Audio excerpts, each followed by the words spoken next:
Now let's talk about jobs. Have you tried to appear for a job interview recently? Imagine going for that interview. What would your day be like? You'd probably arrive early, try to settle in before the interview. If possible, try to engage with some of the current employees to learn more about your prospective employer, get to know the workplace better.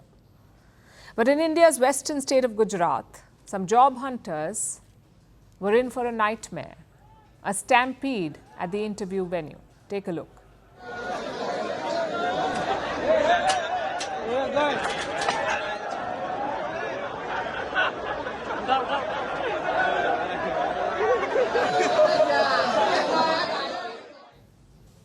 This video is going viral on social media. A private firm was holding walk-in interviews at a hotel. Apparently, they had 10 positions to fill. 10 positions. 1,800 candidates showed up. I'll repeat that for you. 1,800 candidates for just 10 positions. The side railing at the hotel's entrance collapsed. They could not handle the crowd. And who can blame them? This was not anticipated. There were reports of a minor scuffle too. Thankfully, no one was hurt. But this could have easily escalated into a tragedy. What's worse, this is not a one-off. It's a story that keeps repeating itself. Thousands of applicants applying for a handful of jobs. The trend so far is far too common in India. I'll give you another example. Recently, some vacancies were announced in Uttar Pradesh, a state in northern India. These were vacancies in the UP police. They had 62 open positions. Do you know how many candidates applied? More than 93,000. Over 93,000 for 62 seats. The eligibility criterion was schooling till class 5, meaning any candidate who had passed the 5th grade was eligible to apply. But thousands of applicants were overqualified. 3,700 of them, 3,700 of them had a PhD.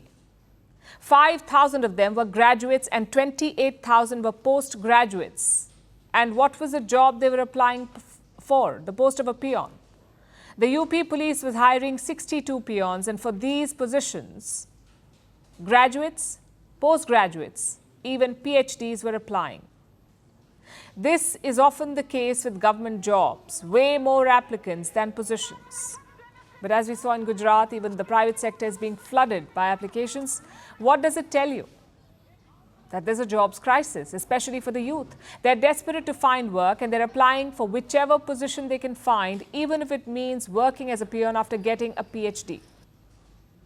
As per the Government of India's data, nearly 16% of the urban youth are jobless. These are youngsters in the 15 to 29-year age group.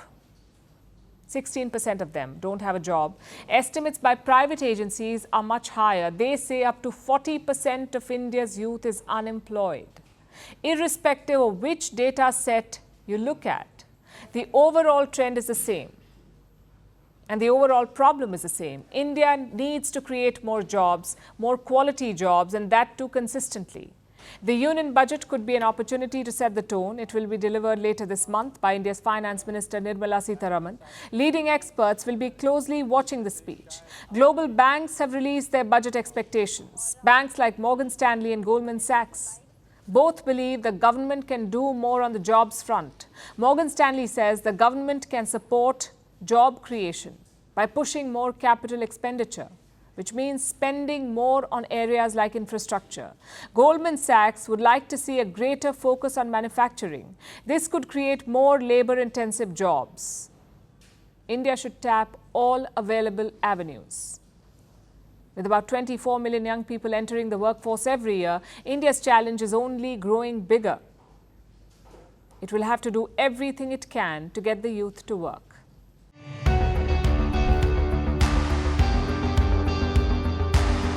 Across continents, one powerful news source. Bringing you diverse perspectives on the issues that matter.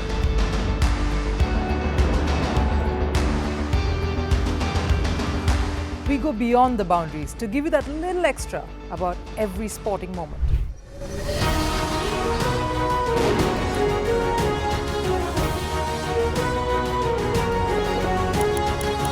So thank you for making Firstpost 5 million strong. We're counting on your support, and you can trust us to bring you the news unfiltered and unvarnished.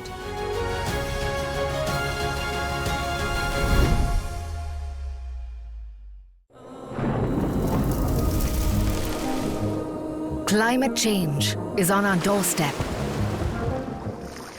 It's time for a revolution to take root. And it starts with 1.4 billion Indians. It starts with one tree for humanity, one tree for Mother Earth, one tree for our future. Project One Tree, a News 18 network initiative.